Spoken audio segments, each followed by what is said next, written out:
I was standing in the nursery, 8 months pregnant, and painting the final touches on a mobile of paper butterflies, when I heard Margaret's voice cut through the late afternoon quiet like a blade through silk.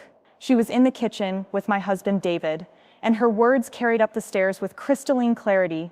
"She trapped you, David. That pregnancy was calculated, planned, designed to lock you down before you could see what she really was." My hand froze mid-stroke, the delicate purple wing I'd been detailing forgotten as paint dripped slowly onto the newspaper below. The baby kicked hard against my ribs, as if sensing my sudden tension, and I had to grip the edge of the changing table to steady myself. Through the monitor I'd installed to hear the baby when she arrived, Margaret's voice continued its poison. "Mark my words, son, women like her. They know exactly what they're doing. She probably stopped taking her pills the moment she sensed you pulling away." The brush slipped from my fingers and clattered to the floor, leaving a small purple stain on the pristine white carpet. I stood there, one hand pressed against my swollen belly, the other gripping the furniture, feeling the familiar surge of protective fury that had become my constant companion these past few months. But this time, it was different. This time, I wasn't just angry, I was ready. My name is Lucy Elizabeth Monroe Morrison, and at 32 years old, I'd already built a career as a forensic accountant for the FBI's Financial Crimes Division. I'd spent the last 8 years tracking money laundering operations, uncovering embezzlement schemes, and building bulletproof cases against white-collar criminals who thought they were untouchable. I was currently on modified duty due to my pregnancy, working from home on case reviews and training new agents, but my brain hadn't gone soft just because my body was growing a tiny human. What Margaret didn't know, what she'd never bothered to learn about the woman her son had fallen in love with, was that I'd been supporting my younger sister through medical school while building my career, that I'd turned down 3 job offers in other cities to stay close to David when we started getting serious, and that I'd spent my own savings on the down payment for the house we now lived in. She saw only what she wanted to see, a woman from a middle-class Chinese-American family who had somehow ensnared her successful lawyer son. The trap she was describing to David, this calculated pregnancy she'd fabricated in her mind, was actually the result of a birth control failure we'd discussed extensively with my doctor. We'd been trying to decide whether to start a family anyway, and when the pregnancy happened naturally, we'd been surprised but genuinely thrilled. I had the medical records, the consultation notes, even the text messages between David and me discussing baby names before we'd even officially decided to try. But Margaret had been building her narrative for months now, and I'd been documenting every poisonous word. The baby monitor system I'd installed wasn't just for nursery prep. It was a comprehensive recording system I'd positioned throughout the house. After the 3rd time, Margaret had made snide comments about my convenient timing during David's promotion track at his law firm. As someone who'd spent years building cases against people who underestimated their opponents, I knew the value of good documentation. Standing there in the nursery, surrounded by the soft yellows and greens we'd chosen together, listening to my mother-in-law systematically poison my husband against me, I felt something crystallize in my chest. It wasn't anger anymore, it was clarity. Margaret Morrison had made a serious mistake. She'd assumed I was the kind of woman who would simply endure her attacks in silence, who would smile and nod and hope things got better after the baby arrived. What she didn't realize was that she was dealing with someone who'd made a career out of taking down bullies who hid behind respectability and family connections. And Margaret Morrison was about to learn that when you come for someone's family, you'd better be prepared for war. Through the monitor, I heard David's voice, quieter than his mother's, but with an edge I recognized. "Mom, that's enough. Lucy isn't like that." But his defense sounded tired, worn down, and I could hear the doubt creeping in around the edges. Margaret had been working on him for months, and her persistence was starting to show results. The woman I'd been a year ago might have marched downstairs and confronted them both directly. But the woman I was now, the one who'd spent months watching Margaret's pattern of behavior, documenting her manipulation tactics, and slowly building a comprehensive picture of her activities, knew better. Sometimes the best response to an attack wasn't immediate retaliation. Sometimes it was patience, preparation, and the perfect moment to reveal exactly who was really trapped in this situation. I picked up my phone and opened the voice memo app, then settled into the rocking chair David had assembled just last week. Margaret was still talking downstairs, and I had work to do. Truth is, I wasn't surprised by Margaret's accusations. She'd been laying the groundwork for this narrative since the day David introduced us 3 years ago. Back then, her comments had been subtle, little observations about how convenient it was that David had met someone just as he was becoming successful, how interesting it was that I'd chosen him despite coming from such a different background. She'd never been overtly racist, but her implications hung in the air like smoke, impossible to confront directly, but impossible to ignore. The warning signs had been building systematically. First, there were the surprise visits to our home, always when David was at work and I was trying to rest during my first trimester. She'd let herself in with the spare key David had given her for emergencies and wander through our space, making observations about my housekeeping, my career priorities, my interesting decorating choices. She'd pick up framed photos of my family and make comments about how different our traditions must be, how complicated it would be for the baby to navigate such contrasting cultures. Then came the strategic questioning. During family dinners, she'd ask probing questions about my medical coverage, my maternity leave plans, my financial contributions to our household. She'd frame these as motherly concern for David's well-being, but I recognized the interrogation tactics. I'd use similar approaches when investigating financial crimes. She was building a profile, looking for weaknesses, collecting ammunition for future attacks. The escalation became obvious around month 5 of my pregnancy. Margaret started making appointments with David that deliberately conflicted with our doctor visits, creating emergencies that required his immediate attention during moments that should have been about our growing family.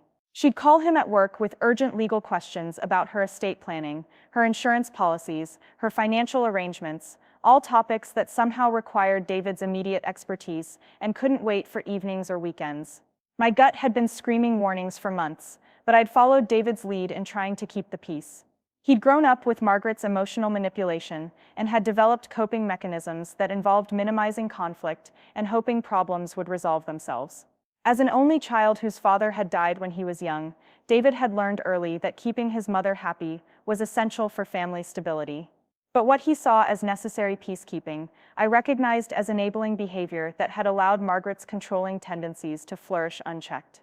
The shift in David's behavior had been gradual but unmistakable. He'd stopped sharing details about our conversations, stopped making plans that included me without checking with his mother first, stopped defending me when she made her subtle digs about my background or my motivations. He'd begun questioning decisions we'd made together, about the house, about our finances, about our plans for after the baby arrived. Small doubts, planted systematically, were beginning to bloom into larger questions about our entire relationship. Margaret had also started introducing new people into David's life, other lawyers from her social circle, women she'd known since David was young, colleagues from her volunteer work who happened to be attractive and single, and had grown up in the same social strata as the Morrison family. She'd orchestrate casual encounters at restaurants and charity events, creating opportunities for David to remember what his life had been like before he'd gotten involved with someone like me.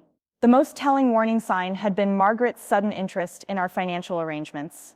She'd started asking pointed questions about our joint accounts, our insurance policies, our plans for the baby's education fund. She'd offered to help with financial planning, suggested that David might want to protect his assets just in case, and recommended lawyers who specialized in prenuptial agreements, despite the fact that we'd already been married for 2 years.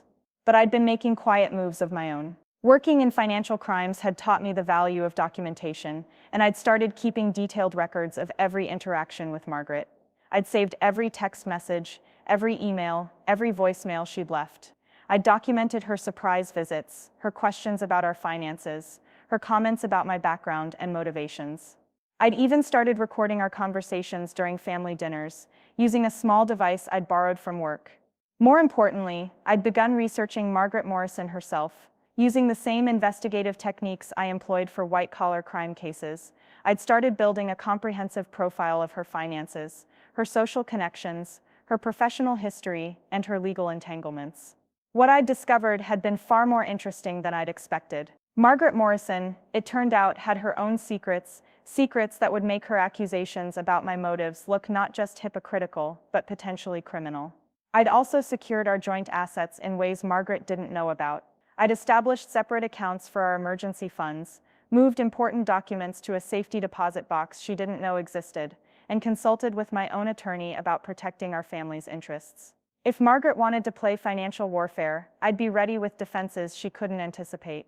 The day I discovered the full scope of Margaret's campaign against me, I was lying on the couch in our living room, dealing with particularly bad morning sickness that had stretched well into the afternoon. I'd been home from work for 3 days, and David had been attentive and worried, bringing me tea and crackers and checking on me between conference calls from his home office. Margaret had let herself in around 2 o'clock, ostensibly to bring me some soup and check on my condition. But instead of going to the kitchen or asking how I was feeling, she'd gone straight to David's office and closed the door. Their conversation had started quietly, but I'd installed that monitoring system for exactly this kind of situation.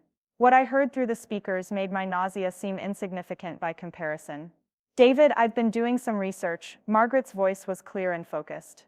"I think you need to see what I've found about Lucy's family situation, her financial background, and her real motivations for this marriage." She'd brought documents, printouts of public records, social media screenshots, financial information she'd somehow obtained about my family's medical expenses and student loan debts. But as I listened to her present her evidence, I realized she'd made crucial mistakes. The financial information she'd gathered was incomplete and deliberately misleading. She'd taken legitimate expenses, my sister's medical school tuition, my parents' mortgage payments, my own student loan history, and presented them as evidence of gold-digging behavior. She'd twisted normal family support into a narrative of financial desperation, painting me as someone who'd targeted David specifically for his earning potential. What Margaret didn't know was that the financial records she was showing David were legally obtained through credit checks and background investigations that required consent or court orders. I recognized the formatting, the specific data points, the way the information was compiled.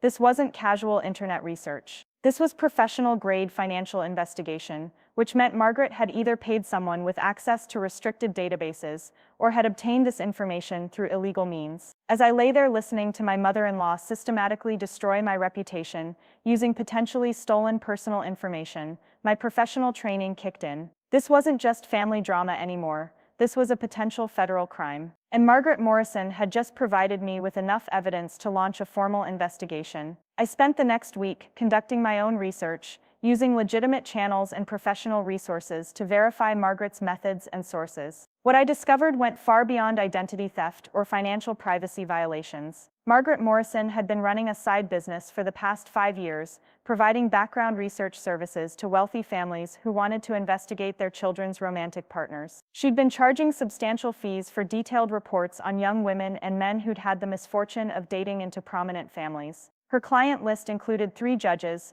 2 state legislators, multiple business owners, and a shocking number of families in David's professional and social circle. She'd been systematically violating federal privacy laws, obtaining protected financial and medical information through fraudulent means, and selling detailed personal profiles to parents who wanted ammunition against their children's choices and partners. The scope was staggering. Over 5 years, Margaret had generated more than $200,000 in income from her illegal research business. She'd developed relationships with corrupt employees at credit reporting agencies, medical offices, and government databases. She'd been operating a full-scale criminal enterprise while presenting herself as a concerned mother and upstanding community member.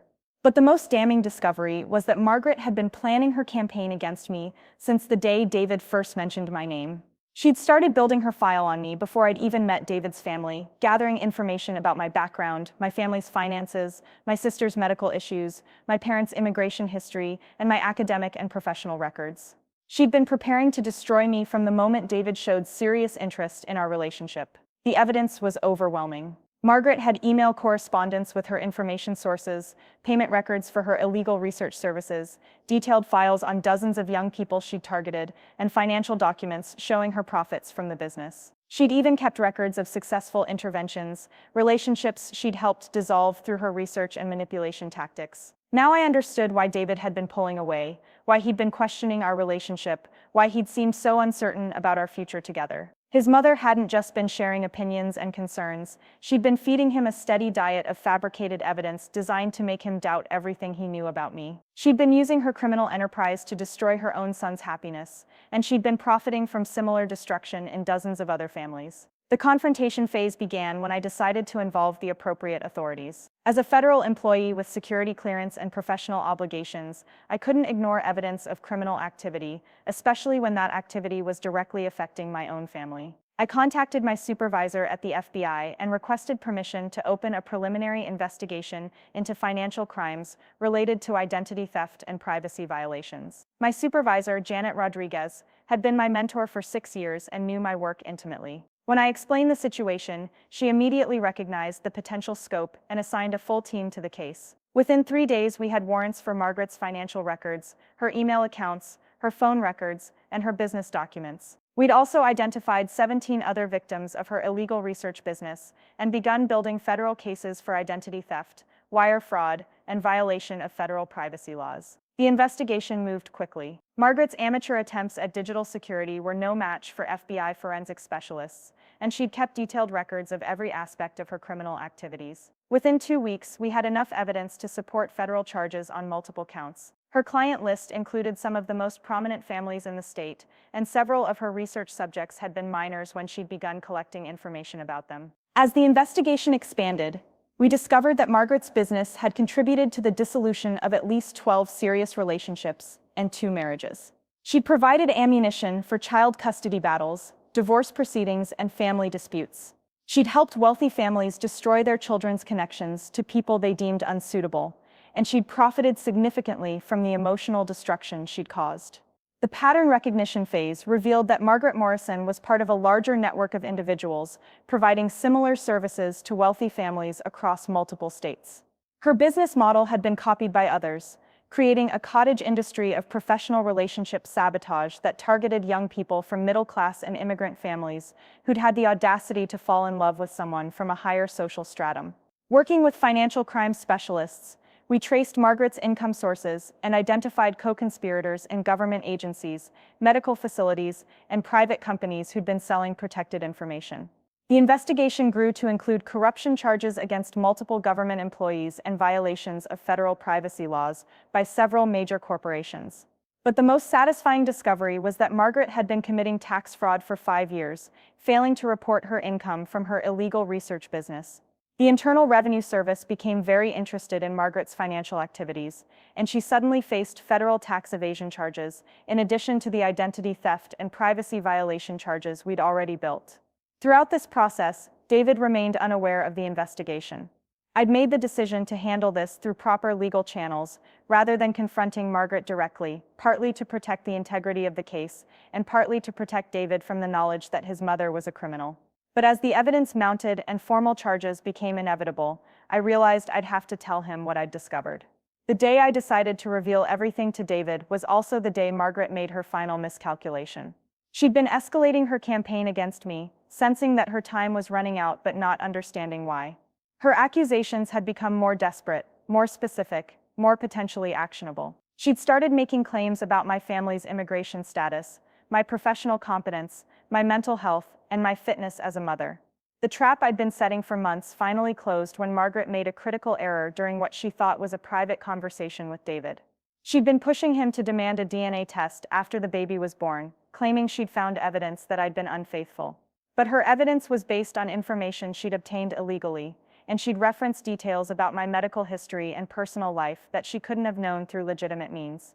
I'd been recording the conversation as I'd been doing for months, but this time Margaret had crossed a line that transformed her harassment into criminal threats.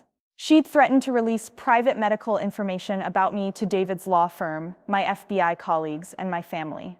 She'd threatened to share fabricated evidence of infidelity with our friends and professional contacts. She'd threatened to destroy my career and my reputation unless I agreed to leave David and disappear from their lives. But what Margaret didn't know was that David had been growing suspicious of her information sources. As a lawyer, he recognized the difference between public information and protected data, and he'd started questioning how his mother had obtained such detailed information about my family's private affairs. When Margaret threatened to release my medical records, David finally asked the question that opened the door for everything I'd been preparing. "Mom, how exactly did you get access to Lucy's medical information?" The confrontation happened on a Thursday afternoon in late February.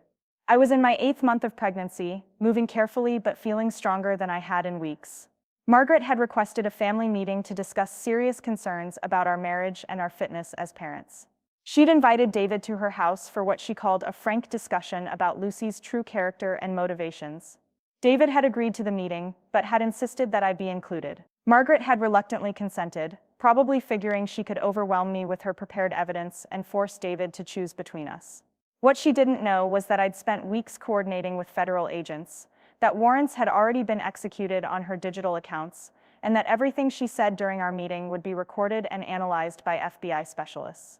I arrived at Margaret's house with a small recording device, a comprehensive file of evidence about her criminal activities, and 3 FBI agents positioned outside in case Margaret's reaction to exposure became dangerous. David met me at the door, and I could see the exhaustion in his face. He'd been caught between us for months, and the stress was showing in every line of his body.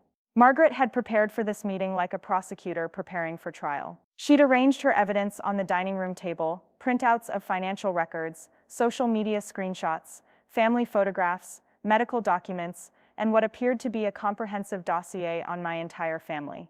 The scope of her investigation was both impressive and terrifying, representing months of illegal research and hundreds of privacy violations.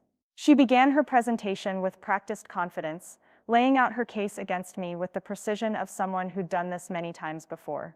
She detailed my family's financial struggles, my sister's medical expenses, my parents' immigration history, and my own academic and professional background. She presented everything as evidence of calculated deception, as proof that I'd targeted David specifically for financial gain. But as Margaret spoke, I watched David's face carefully. He wasn't just listening to her accusations, he was examining her evidence with a lawyer's trained eye. I could see the exact moment when he recognized that the information she was presenting wasn't obtainable through legitimate means. His expression shifted from confusion to concern to growing anger as he realized what his mother had done. When Margaret finished her presentation, David's first question wasn't about me or my motivations. It was about her. Mom, how did you get Lucy's medical records? How do you have access to her family's financial information? How did you obtain documents that should be protected by federal privacy laws? Margaret's confidence faltered for the first time. She'd been so focused on destroying me that she hadn't prepared for questions about her own methods. She tried to deflect, claiming she'd hired a private investigator and that everything she'd obtained was public information. But David pressed harder, recognizing the specific formatting of credit reports, medical summaries, and financial documents that required legal authorization to access. That's when I spoke for the first time since arriving at Margaret's house. I'd been silent through her entire presentation, taking notes and watching her reveal the full scope of her criminal enterprise. Now, with David finally asking the right questions, it was time to spring the trap I'd been setting for months. Actually, David, I said quietly, I can answer those questions. Your mother has been operating an illegal research business for the past 5 years. She's been selling background investigations to wealthy families who want to destroy their children's relationships. She's violated federal privacy laws more than 300 times, committed identity theft against dozens of young people, and generated over $200,000 in income from criminal activities. The silence in Margaret's dining room was profound. David stared at me as if I'd spoken in a foreign language, while Margaret's face went through a series of expressions: confusion, denial, anger, and finally fear. She'd spent months positioning herself as the protector exposing dangerous deception, never imagining that her own criminal behavior would be discovered and documented. I continued calmly, the FBI has been investigating her activities for 3 weeks. We have warrants for her financial records, her email accounts, and her business documents. We've identified 17 other victims of her illegal research business, and we've traced her network of corrupt contacts in government agencies and private companies. She's going to be facing federal charges for identity theft, wire fraud, and violation of federal privacy laws. Margaret tried to interrupt, tried to claim I was lying or fabricating evidence to protect myself, but I was prepared for her denials. I pulled out my phone and played selected recordings from her conversations with David, conversations where she detailed information she couldn't have obtained legally. I showed David copies of her email correspondence with corrupt database employees, payment records for her illegal research services, and client lists that included names he recognized from his professional and social circles. The most damaging evidence was Margaret's own financial records, which showed deposits corresponding exactly to her research business activities. She'd been careless about money laundering, depositing payments directly into her personal accounts and failing to report the income on her tax returns. The paper trail was clear, comprehensive, and undeniable. As the evidence mounted, David's anger shifted from confusion to fury. He wasn't just angry about what Margaret had done to me, he was furious about what she'd done to him. She'd manipulated him using illegally obtained information, poisoned his relationship with fabricated evidence, and used him as a weapon against the woman he loved. She'd turned him into an unwitting accomplice in her campaign of harassment and manipulation. The resolution came swiftly, once David understood the full scope of his mother's criminal activities. Within hours of our confrontation, Margaret's lawyer was negotiating with federal prosecutors about plea agreements and cooperation in the broader investigation. She'd realized that fighting the charges would only expose more of her clients and co-conspirators, and that her best option was to minimize her sentence through cooperation with authorities. The formal proceedings moved through the federal system with bureaucratic efficiency. Margaret pled guilty to identity theft, wire fraud, tax evasion, and violation of federal privacy laws. She received a sentence of 4 years in federal prison, 5 years of supervised probation, and restitution payments to her victims totaling nearly $500,000. Her criminal enterprise was dismantled, her corrupt contacts were prosecuted, and her client list became evidence in multiple ongoing investigations. But the most satisfying aspect of Margaret's downfall was watching her realize that she'd been outplayed by someone she'd dismissed as an easy target. She'd spent months trying to convince David that I was a calculated manipulator, never recognizing that she was dealing with someone whose professional specialty was catching calculated manipulators. She'd underestimated her opponent, revealed her own criminal behavior, and provided the evidence needed to destroy her own life. The broader impact of Margaret's case extended far beyond our family situation. Her prosecution led to a comprehensive investigation of illegal background research services targeting young people from middle-class and immigrant families. Federal authorities identified similar operations in 12 states, leading to dozens of additional prosecutions and significant changes in federal privacy protection laws. The case also exposed corruption in multiple government agencies and private companies that had been selling protected information to Margaret's network. 17 federal employees lost their jobs and faced criminal charges, while 3 major credit reporting agencies paid substantial fines and implemented new security protocols to prevent future privacy violations. For our family, Margaret's exposure and prosecution brought immediate relief and long-term healing. David was initially devastated by the realization that his mother was a criminal who'd been manipulating him for years, but he channeled his anger into supporting my recovery from months of harassment and preparing for our daughter's arrival. Our daughter Emma was born 6 weeks after Margaret's sentencing, healthy and perfect and completely unaware of the criminal enterprise that had been targeting her family before she'd even drawn her first breath.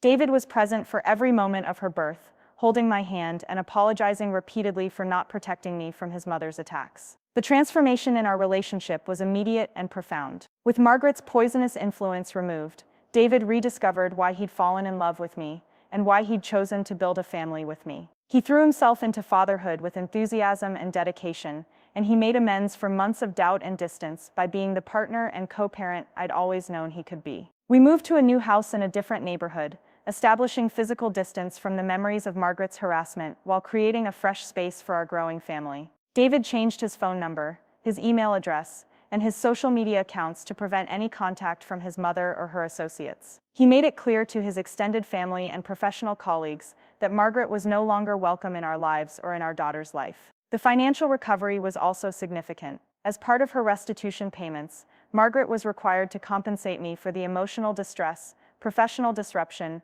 and medical expenses caused by her harassment campaign. The settlement allowed us to pay off our mortgage, establish college funds for Emma, and create emergency savings that provided real security for our family's future. More importantly, Margaret's prosecution provided validation and closure that helped me heal from months of systematic attack on my character and motivations. Seeing her face federal charges for her criminal behavior, watching her admit guilt in open court, and knowing that her illegal research business had been permanently dismantled, gave me the peace of mind I needed to focus on being a mother and rebuilding my relationship with David.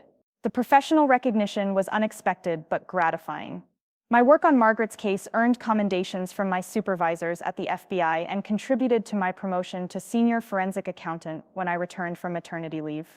The case became a training example for other agents dealing with domestic harassment situations that involved criminal financial investigation, and I was invited to speak at several professional conferences about recognizing and prosecuting illegal background research operations.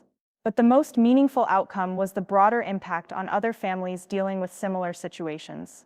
Margaret's prosecution sent a clear message that wealthy families couldn't hire criminals to destroy their children's relationships with impunity, and that young people from middle-class and immigrant backgrounds had legal protections against systematic harassment and investigation. Several of Margaret's other victims reached out to me during and after her prosecution, sharing their own stories of relationship sabotage and character assassination. Many had suffered in silence, believing they had no recourse against wealthy families with resources and connections. Margaret's case provided them with legal precedents and investigative techniques they could use to protect themselves and seek justice for the harassment they'd endured. Looking back on the entire experience, I realized that Margaret Morrison taught me valuable lessons about patience, preparation, and the power of systematic documentation. She'd assumed that her wealth, social connections, and criminal resources made her untouchable, never considering that her target might have professional expertise in exactly the kind of crimes she was committing. Her accusations about me trapping her son with a pregnancy were projection. She was the one running traps, setting snares for young people who dared to fall in love outside their assigned social categories. But her traps were built on criminal foundations, and when someone with federal law enforcement training decided to investigate her methods, her entire operation collapsed under scrutiny. The irony wasn't lost on me that Margaret's efforts to destroy my relationship with David actually strengthened our bond and eliminated the primary source of stress in our marriage. By forcing me to document her behavior, investigate her activities, and defend my family through legal channels, she'd inadvertently proven to David that I was exactly the kind of strong, capable, loyal partner he'd always believed me to be. Today, 3 years after Margaret's sentencing, David and I have 2 children, Emma and her younger brother Michael, and a marriage that's stronger than ever. We've built a life together based on mutual respect, shared values, and complete honesty about our families, our backgrounds, and our motivations. We've learned to communicate directly about problems instead of allowing outside influences to create doubt and distance between us. Margaret is scheduled for release from federal prison next year, but she'll remain on supervised probation for 3 additional years, and will be prohibited from engaging in any form of background research or investigation activities. She's lost her house, her savings, her social status, and her relationship with her son. She's become a cautionary tale about the dangers of criminal arrogance and the importance of respecting other people's privacy and dignity. As for me, I've learned that sometimes the best response to systematic attack isn't immediate confrontation or emotional defense. Sometimes it's patience, preparation, and the quiet satisfaction of watching bullies destroy themselves with their own criminal behavior. Margaret Morrison thought she was setting a trap for me, but she was actually building her own prison cell, one illegal action at a time. The woman who accused me of trapping her son discovered too late that she was the one caught in a trap made of federal law, professional investigation, and the simple truth that criminal behavior eventually faces consequences, no matter how wealthy or well-connected the criminal believes themselves to be.